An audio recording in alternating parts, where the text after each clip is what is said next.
பொதுவா ஏன் ஓகே. வந்து ம். தங்கமும் வெள்ளியும் இவ்வளோ ஏறுது? அல்லது ம். ஏன் இவ்வளோ இறங்குது? அப்படின்னு கேட்டீங்கன்னா, ஓகே. உலக அளவுல அசாதாரண சூழ்நிலைகள் இருக்கும்போது, தங்கமும் வெள்ளியும் விலை ஏறும். அமெரிக்காவுல ட்ரம்ப் பதவிக்கு வந்தாரு. அது ஒரு 1 மாசம் கொஞ்சம் நல்லா இருந்தாரு. அதுக்கப்புறம் ஒன்று ராணுவ போர பத்தி பேசுறாரு, அல்லது வர்த்தக போர் பத்தி பேசுறாரு. இப்படி ஒரு போர் சூழல். அந்த போர் சூழல் வந்து ராணுவ போரா இருந்தாலும் சரி, வர்த்தக போரா இருந்தாலும் சரி, அது வந்து ஒரு நிலையற்ற தன்மையை கொண்டு வந்துரும். நிலையற்ற தன்மைகள் எப்பல்லாம் இருக்குதோ, அப்பல்லாம் தங்க, வெள்ளி விலை ஏறும். நேற்று வந்து துருக்கி அப்படின்னு ஒரு நாடு இருக்கு. அவங்க வந்து அமெரிக்காவுக்கும், ஈரானுக்கும் இடையில பேச்சுவார்த்தை நடத்தி ஒரு சமாதானத்தை நோக்கி போற மாதிரி ஒரு செய்தி வந்தது. அதனால தான் தங்கத்தோட விலை கிட்டத்தட்ட 10% இறங்குது. உலகம் வந்து அமைதியை நோக்கி போகல அப்படின்னு சொன்னா தங்கத்தோட விலை ஏறும். ஸோ சில நேரங்கள்ல செய்திகள் மாறி மாறி வரும். இந்த ட்ரம்ப் வந்து ஒரே நிலையா பேச மாட்டாரு. உங்கள் தங்க நகையை விற்று உடனடி பணம் பெற Max Gold call 04445454545. Let's go holidays. Travel beyond boundaries. Karthipuram, South India's biggest 200 acres township in Coimbatore. Premium commercial and residential plots. கலாட்டா வியூவர்ஸ்க்கு வணக்கம். நான் உங்கள் விஜய் சக்தி பிரியா. குறிப்பா இந்த ஒரு வாரமாவே எல்லாருமே மக்கள் பார்த்து பயப்படுற ஒரு விஷயம் அப்படின்னா வந்து தங்கத்தோட விலையும் வெள்ளியோட விலையும் தான். திடீர்னு ஏறுது, திடீர்னு இறங்குது, என்னப்பா நடக்குது அப்படின்னு சொல்லிட்டு மக்கள் எல்லாருமே ரொம்ப குழப்பத்துல இருக்காங்க. அந்த குழப்பத்துக்கு எல்லாமே ஒரு சொல்யூஷன் தரா மாதிரி மற்றும் இந்திய எக்கனாமி எப்படி வந்து இப்போ இருக்கு, என்ன இன்ஃப்ளேஷன், இதுக்கு எவ்வளவு இன்ஃப்ளேஷனுக்கு என்ன காரணம் அப்படின்றத வந்து ஃபினான்ஷியல் எக்ஸ்பர்ட் PR சுந்தர் அவர்கள் எக்ஸ்பிளைன் பண்றதுக்கு நம்ம கூட இருக்காங்க. வணக்கம் சார். வணக்கம் சார். நான் முன்னாடியே சொன்ன மாதிரி தான் இப்போ தங்கத்தோட விலையும் வெள்ளியோட விலையும் நேத்து பாத்தீங்க அப்படின்னா வந்து தங்கம்லாம் பாத்தீங்கன்னா 9500 வரைக்கும் வந்து இன்க்ரீஸ் ஆச்சு. இன்னைக்கு பாத்தீங்க அப்படின்னா 7600 வரைக்கும் குறைஞ்சிருக்கு. ஸோ ஏன் இந்த ஃபிளக்சுவேஷன்ஸ் திடீர்னு இவ்வளோ ஹையா ஏறுறது, இல்லை திடீர்னு இவ்வளோ ஹையா வந்து இறங்குறது, ஏன் இந்த ஃபிளக்சுவேஷன் சார்? பொதுவா எந்த ஒரு பொருளும் அதீதமாக விலை ஏறுறதோ அல்லது அதீதமாக விலை இறங்குறதோ நல்லது கிடையாது. என்ன நடக்கும்னு சொன்னால், தங்கம் விலை நாளுக்கு நாள் ஏறிக்கொண்டே போகுது, வெள்ளி விலையும் நாளுக்கு நாள் ஏறிக்கொண்டே போகுது. பொதுவா எப்பவுமே வந்து ஒரு பொருள் யாருக்கு தேவையோ அவங்க வாங்கறதுனால அந்த பொருட்களுடைய விலை அளவுக்கு அதிகமா ஏறாது. ஏறுதுன்னு சொல்லிட்டு நிறைய பேர் புதுசா உள்ள வருவாங்க. அது வந்து ஸ்பெகுலேட்டிவ் மணி அப்படின்னு சொல்லுவாங்க. ஒரு உதாரணத்துக்கு சொல்றேன் பாருங்க. நான் வந்து ஒரு வங்கியில ஒரு கணக்கு வச்சிருக்கிறேன். அது இந்திய வங்கி கிடையாது, வெளிநாட்டுல இருக்கிற ஒரு வங்கி. அந்த வங்கியில ஒரு வங்கி அதிகாரி கிட்ட நேத்து நான் பேசிட்டு இருக்கேன். என்கிட்ட நிறைய பணம் இருக்குங்க, எல்லாமே வந்து சேவிங்ஸ் அக்கவுண்ட்ல இருக்கு. அதை கொஞ்சம் ஃபிக்ஸட் டெபாசிட்ல மூவ் பண்ணோம்னா கொஞ்சம் வட்டி கூட கிடைக்கும் இல்லையா அப்படின்னு சொன்னதுக்கு அந்த வங்கி அதிகாரி என்ன சொன்னாங்க, சார் எதுக்கு சார் ஃபிக்ஸட் டெபாசிட்லாம் போறீங்க, தங்கத்துல முதலீடு பண்ணுங்க சார், வெள்ளியில முதலீடு பண்ணுங்க சார்.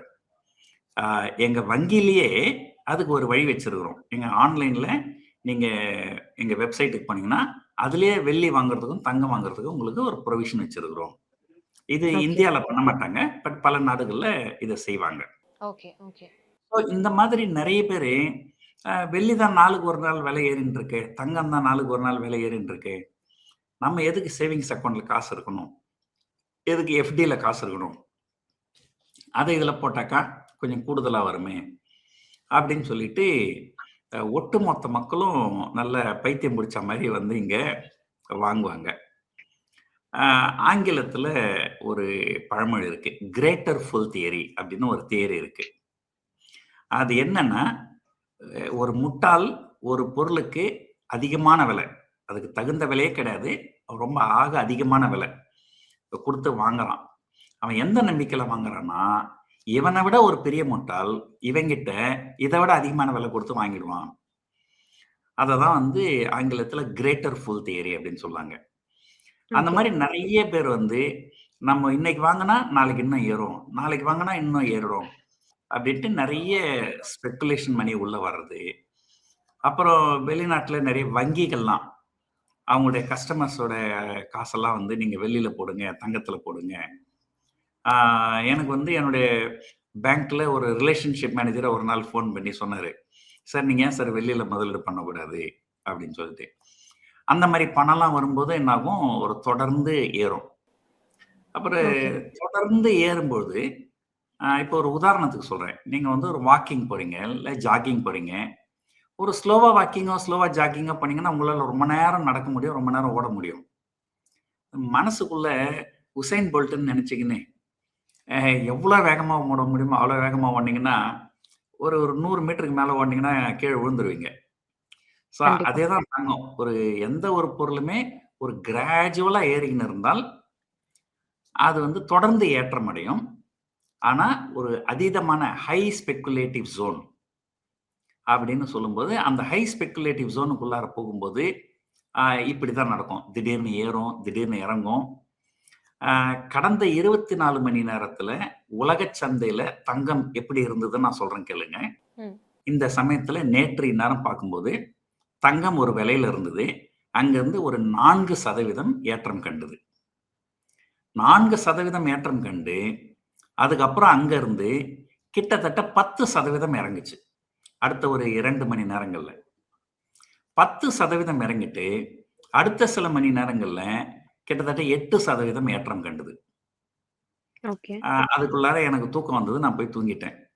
தூங்கிட்டு இன்னைக்கு காலையில எழுந்து பார்த்தா, இன்னொரு 8% இறங்கி இருக்குது.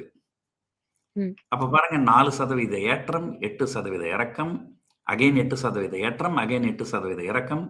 28%, 30% ஒரே நாளில் 24 மணி நேரத்தில். இத விட மோசம் வெள்ளி. வெள்ளி கிட்டத்தட்ட நேற்றைய ஹைல இருந்து இன்னைக்கு லோக்கு பார்த்தீங்கன்னா, கிட்டத்தட்ட 20% இறங்கியிருக்கு. ம். இது எதனால நடக்கும் அப்படின்னு சொன்னால், ஓரளவுக்கு ரொம்ப அதீதமா ஏறிடுச்சுனால், அப்ப நெறைய பேர் வந்து நம்ம ஏற்கனவே வாங்கி வச்சிருக்கிறோமே, நம்ம வித்துருவோம் அப்படின்னா விக்க வருவாங்க. விக்க வரும்போது கண்டிப்பா. கொஞ்சம் இறங்குச்சுன்னா, அந்த அதிகமான பட்சத்தில வாங்குனவங்க கொஞ்சம் விலை இறங்கும்போது, ஐயோ! நஷ்டம் வருதுன்னு பயந்து போய் விப்பாங்க. ஸோ, ஆங்கிலத்தில வந்து கிரீட் அண்ட் ஃபியர் அப்படின்னு சொல்லுவாங்க. ஸோ, பங்குச்சந்தைய பொறுத்தவரைக்கும் தான் அப்படி சொல்லுவாங்க. கிரீட் அண்ட் ஃபியர் அப்படின்ட்டு. ஐயோ! இன்னும் ஏறிச்சுன்னா நான் லாபத்த விட்டுறக்கூடாதே அப்படின்ற கிரீடியோட உள்ள வருவாங்க. கொஞ்சம் இறங்குச்சுன்னா, ஐயோ! இன்னும் இறங்கிடுச்சுன்னா நமக்கு லாஸ் ஆயிடுமே அப்படின்னு பயந்து போய் வெளிய போவாங்க. அது ஃபியர். இந்த கிரீடும், ஃபியரும் இப்ப வந்து ஆல்டர்னேட்டிவா ப்ளே பண்ணும். ஓகே. ஸோ, இது வந்து ஒரு ஹைலி ஸ்பெகுலேட்டிவ் ஜோன் அப்படின்னு சொல்லுவாங்க. இந்த மாரி ஓகே. ஹை ஸ்பெகுலேட்டிவ் ஜோன்ல வந்து முதலீட்டாளர்கள் முதலீடு பண்ணாம இருக்கிறது நல்லது. அதனால ஓகே. கண்டிப்பா இறங்கிடும்னு அர்த்தம் கிடையாது. இங்கருந்து இன்னும் கொஞ்சம் கூட ஏறும். அத ம். எப்படி சொல்றதுன்னா, ஒரு நீங்க விளக்கு ஏத்துறீங்க வீட்ல, அந்த காலத்துல விளக்கு ஏத்துவாங்க. ஆ அது வந்து எண்ணெய் இருக்கிற வரைக்கும் அந்த திரி வந்து எரியும். அந்த எண்ணெய் காலி ஆயிடுச்சுன்னா என்ன ஆகும்? அது அணைஞ்சிரும். எப்படி அணையும்? ஏன்னா எண்ணெய் இல்லாத. இல்ல எண்ணெய் காலி ஆயிடுச்சுன்னா, அப்படி ம். நார்மலா எரிஞ்சுட்டு இருக்கிற தீபம் அப்படியே அணையாது. ம். அந்த கடைசி சில வினாடிகள் கொழுந்து விட்டு எரியும். ஆமா. அதான் அந்த பழமொழி சொல்லுவாங்க. "அணையும் தீபம் தான் கொழுந்து விட்டு எரியும்" அப்படின்னு ஓகே. சொல்லுங்க. ம். ம். ஸோ அப்படிதான். அது ஒரு அந்த ஸ்பெகுலேஷன்ல அந்த கடைசி நேரத்துல ரொம்ப கொழுந்து விட்டு எரியும். ஓகே. ஒரே நாள்ல 10%, 15% ஏறும். அப்பன்னா அது அந்த தீபம் கொழுந்து விட்டு எரியுதுன்னு அர்த்தம். அது அணைய போதுன்னு அர்த்தம். ஓகே. ஏறக்குறைய நேற்றும் இன்னைக்கும் கிட்டத்தட்ட சில்வர், கோல்டு 2மே ஏறக்குறைய அதே போல தான் இருக்கு. நேற்று என்னுடைய நண்பர் ஒருத்தர் சொல்லியிருந்தாரு. ஆ நேற்று இரவு இந்தியாவுல எம்சிஎக்ஸ் அப்படின்னு ஒரு எக்ஸ்சேஞ்ச் இருக்கு. மல்டி கமோடிட்டி எக்ஸ்சேஞ்ச் அப்படின்னு சொல்லுவாங்க. ம். அதுல தான் தங்கமும், வெள்ளியும் நெறைய பேரு வர்த்தகம் பண்ணுவாங்க ஆன்லைன்ல. என்னுடைய நண்பர் ஒருத்தரு ரூ. 4,20,000 1 கிலோ வெள்ளி வாங்கியிருக்கிறாரு. வாங்கி ஓகே. சரியாக 15 நிமிடத்தில் அந்த 4,20,000 என்பது 3,55,000 வந்திருக்கிறது. ஓகே. ஸோ அது பார்த்தீங்கன்னா, பெர்சன்டேஜ்ல பாருங்க கிட்டத்தட்ட ஒரு 20% 15 நிமிஷத்துல. ஸோ இது வந்து ரொம்ப ஹைலி ஸ்பெகுலேட்டிவ். ஆ நம்ம ஒரு ஒரு கலோக்கியலா சொல்லணும்னா, இது ஒரு பேய்கள் உலாவும் இடம். அந்த இடத்துக்கிட்ட நம்ம ஓகே. போகாம இருக்கிறது நல்லது. கொஞ்ச நாள் ஓகே. கழிச்சு, ஒரு நிலையான ஒரு அது அதிகமா இருக்கலாம், குறைவா இருக்கலாம். ஒரு நிலைத்தன்மையோடு இருக்கணும் விலைகள். அப்பதான் அப்ப நம்ம இந்த வந்து முதலீடு ஸ்டாண்டர்ட் எப்போ வரும் சார்? இப்போ வந்து நீங்க சொல்றீங்களே, இப்போ வந்து அந்த நிலை இல்லாம இருக்கு அப்படின்னு சொல்றீங்க. திடீர்னு ஏறுது, இறங்குது. எப்போ வந்து இந்த ஸ்டாண்டர்ட் வந்து நம்ம எக்ஸ்பெக்ட் பண்ண முடியும்? ஏன்னா மக்கள் இப்ப எல்லாருமே வந்து வாங்குறதா, வாங்க வேணாமா அப்படின்ற கன்ஃப்யூஷன்ல இருக்காங்க. நீங்க சொன்ன மாதிரி இப்ப வாங்கிட்டா அப்போ ஃபியூச்சர்ல இன்னும் ஏறும்போது நம்மளுக்கு லாபம் தானே அப்படின்னு சில பேர் வாங்குறாங்க. இல்ல குறையட்டும்னு சில பேர் வெயிட் பண்றாங்க. எது சரி? ஓகே. ஆ இது சரி, இது சரியில்லன்னு நம்ம அறுதியிட்டு சொல்ல முடியாது. ஆனா நம்ம என்ன சொல்ல வரலான்னா, ஏற்கனவே நீங்க தங்கம் தொடர்ந்து வாங்கிக் கொண்டு வந்திருந்தால், இப்ப நீங்க இன்னும் தொடர்ந்து வாங்கலாம். தப்பில்ல. ஏன்னா நீங்க வந்து ஒரு கிராம் 3000 இருக்கும்போது வாங்கியிருப்பீங்க. அப்புறம் 4000 இருக்கும்போது வாங்கியிருப்பீங்க. அப்புறம் 5000 இருக்கும்போது வாங்கியிருப்பீங்க. இப்ப 15,000 இருக்கும்போது வாங்குனாலும், அது நாளைக்கு பின்னைக்கு அது ஒரு 12,000, 13,000ன்னு இறங்குனாலுமே, உங்களுக்கு ஒட்டு மொத்தத்துல உங்களுக்கு நீங்க லாபத்துல தான் இருப்பீங்க. ம். ஆனால் இதுவரைக்கும் தங்கமே வாங்காமல், சார் இப்பதான் சார் எல்லாரும் சொல்றாங்க தங்கம் ஏறும்ன்னு சொல்லிட்டு, இப்போ போய் நான் வாங்கலாமா? இதுவரைக்கும் நான் தங்கம் வாங்குனதில்ல. என் வாழ்க்கையில இப்பதான் முதல்ல வாங்க போறேன். வாங்கலாமான்னு கேட்டால், கண்டிப்பா வாங்காதீங்க. ஓகே. அப்படிங்கிறது தான் அது. ஒரு நிலைத்தன்மை எப்போ வரும் அப்படின்னு கேட்டீங்கன்னா, அது யாருக்கும் தெரியாது. ஆனால் அது வந்ததுக்கு அப்புறம் தெரியும். அதாவது ஒரு குறைஞ்சபட்சம் ஒரு 3, 4 மாதங்களுக்கு ஒரு பெரிய ஏற்றமும் இல்லாமல், பெரிய இறக்கமும் இல்லாமல், தொடர்ந்து வர்த்தகம் நடைபெற்றால், அப்பதான் அது ஒரு நிலையான நிலைக்கு வந்திருக்குது அப்படிங்கிறது அர்த்தம். ஓகே. Okay sir. பொதுவா ஏன் ஓகே. வந்து ம். தங்கமும், வெள்ளியும் இவ்வளோ ஏறுது? அல்லது ம். ஏன் இவ்வளோ இறங்குது? அப்படின்னு ஓகே. கேட்டீங்கன்னா, உலக அளவுல அசாதாரண சூழ்நிலைகள் இருக்கும்போது, ஆ ம். தங்கமும், வெள்ளியும் விலை ஏறும்.